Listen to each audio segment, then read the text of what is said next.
Thank you, ladies and gentlemen. Thank you, Maurice. I'm not sure who it was who said, having heard myself being introduced, I can't wait to hear myself speak. And that is rather how I feel. But it's great to be here. I mean, honestly, here we are celebrating the birth of the think tank that made 1979 possible, in the place of the advertising agency that helped to sell the message. All we need now is a Prime Minister brave enough to call an election, and we can have a rematch. And I think that is what needs to happen. It was great to hear the news direct from Margaret Thatcher. I must say, I wouldn't want it to be the doctor that tried to keep her in hospital, I have to say. But it is wonderful that she is getting better again. And it is wonderful to celebrate her achievements. And what I wanted to say to you tonight was this, that I recognise, just as in 1979, it wasn't enough just to have an unpopular and failing Labour government. What you needed was a great rebirth of ideas, of intellectual vigour, and of intellectual leadership, which is what the CPS and Margaret Thatcher delivered together. It was that change in the tide of ideas that gave Margaret Thatcher and that Conservative government a mandate to change Britain. And I believe we need to seek a similar mandate right now, 30 years later. And I wanted to share with you three thoughts for what some of the arguments need to be for that great intellectual reflowering of the Conservative Party. Because just as you had in 1979, those arguments that Maurice put so brilliantly about a small state, about freedom, about enterprise, about low taxes, so today we need to hone our arguments to win that mandate when the election comes. And let me just give you three thoughts. The first is this thought. If you look at the state of Britain today, it seems to me absolutely obvious that if you want to achieve progressive ends, you have to use conservative means. What do I mean by that? Well, think of the progressive end of tackling poverty and reducing inequality. Is there anyone left who believes that we will really reduce inequality and tackle poverty simply by redistributing even more money after what Labour has done, even if there was any more money to redistribute? No, of course not. The way we will reduce poverty and inequality is by strengthening families, by reforming our schools, by actually getting rid of drug and alcohol abuse through empowering the voluntary sector. And these are all conservative arguments. We're the ones arguing for radical school reform. We're the ones arguing for backing families. We're the ones saying that the state has failed in too many places and it's time to re-energise the voluntary sector. Take the progressive end of dealing with climate change.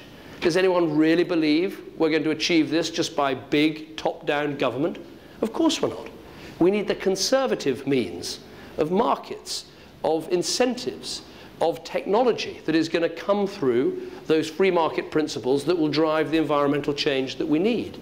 So I think the first big argument we can have and we can win around the country is that you need, to achieve progressive goals, you need to use conservative ends, conservative means. I think the second argument we can have, and it's an argument that gets stronger with every day that goes by, is we are living in a completely different political world now than anything we've seen in the last 15 to 20 years. We now have the biggest budget deficit of any country in the developed world. I used to go around saying our budget deficit is only stripped in size by Egypt, Pakistan, and Hungary. That is now an insult to Egypt, Pakistan, and Hungary, as our deficit is bigger than all of theirs. When Margaret Thatcher came to power in 1979, the PSBR had peaked at 7% of our GDP. That was the moment at which Dennis Healey had to go to the IMF in 1976. According to some estimates, our budget deficit next year will be 14% of GDP, twice the level that Margaret Thatcher inherited and had to deal with. So the second argument that we can make right around the country, and that is part of, I think, the intellectual rebirth of the Conservative Party, is that we are going to have to do a lot more for a lot less. So this is not the time to elect a government that's just about how we can spend more money and spend more money better. We need to make a whole series of arguments about how we achieve more for less. That the people who deserve to win the next election are the ones who are making the most radical arguments about reforming our schools, busting open the state monopoly, allowing new providers to come in and set up education. The ones who deserve to win the next election are the ones who are most bold about welfare reform, about not paying people to sit on the sofa all their lives if they're able to go out and work, the one that is most bold about involving the private and voluntary sectors in actually providing welfare. So we have an enormous intellectual opportunity to make the argument that in these straitened times, when even the Prime Minister now admits that there will be a 0% rise in public spending. Actually, he's wrong, there isn't. It's actually going to be a cut, but never mind, we'll come on to that. But in those circumstances, there's a huge opportunity for us to make the argument about how, through reform, you get more for less. And the third point, I think, and I think the most important, is this, that I think Morris was absolutely right, and Margaret Thatcher was right, to make those arguments about the small state, about the need for low taxes, about the need for limited government, about the need for enterprise. And those arguments won the day in the 1980s, not just in Britain, but right across the world. There was a triumph of centre-right thinking of these ideas. And the great truth is that you never win those battles and then have to just walk away and say that's that. You have to fight that battle all of the time. And it's particularly vital to fight that battle again today, when in the midst of the financial crisis you have so many calls for big government to return, for large-scale regulation to be brought back. So we have to win that argument all over again. But I think the key to winning it is this, and I think we have to be honest, that on their own, low taxes, limited government, enterprise, on their own, those arguments are not enough. That the key word, and the word that Jill used in her talk, that needs to go with those ideas, is the conservative value of responsibility. When we look around the country today and see people yearning for a stronger society, with stronger values, with a greater community spirit, with people having a sense of citizenship, when we look at people's concerns about violent crime, about the thuggish behaviour we see too often in our streets and in our public discourse, what we all know as conservatives and conservative thinkers, what we need is a return to responsible values.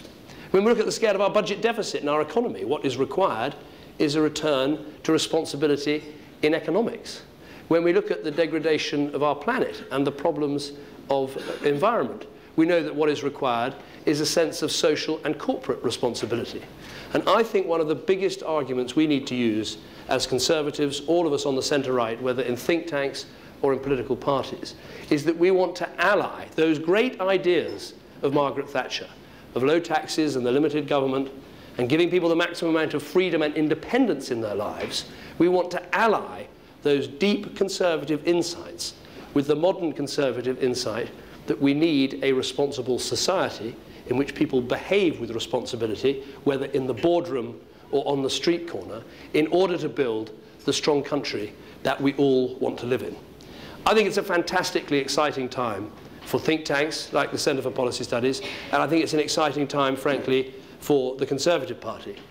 I notice only one thing that is causing me concern, which is that your logo is exactly the same logo as mine for my Cameron Direct meetings that I hold around the country, which is a sort of target with a big aiming spot in the middle.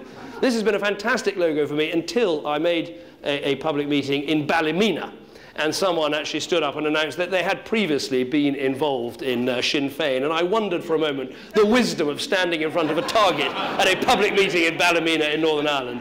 But nevertheless, I want us to be a party that recovers in every part of the country, and I'm proud to report that in those European elections, the Conservative and Unionist Party in Northern Ireland actually topped the poll in 6 seats. So perhaps Peter Kellner will put that into his poll calculator and think about it. All it remains for me to say is a very happy birthday and a congratulations to the CPS that has done such fantastic work over these last 35 years. Yes, of course, everyone thinks about that vital period in the 70s when you provided the intellectual rebirth of the centre-right. But I also think of the work you did in the difficult years when the Conservative Party was out of power, when we were not in favour, but when you were providing us with intellectual arguments and ideas to take on the Labour consensus. As I've tried to explain, I think the tide has now shifted again. I think the tide is flowing in favour of conservative policies, conservative arguments, and conservative values. And what I can't wait for is the Prime Minister's decision to call an election so we can take those arguments to the country. Thank you.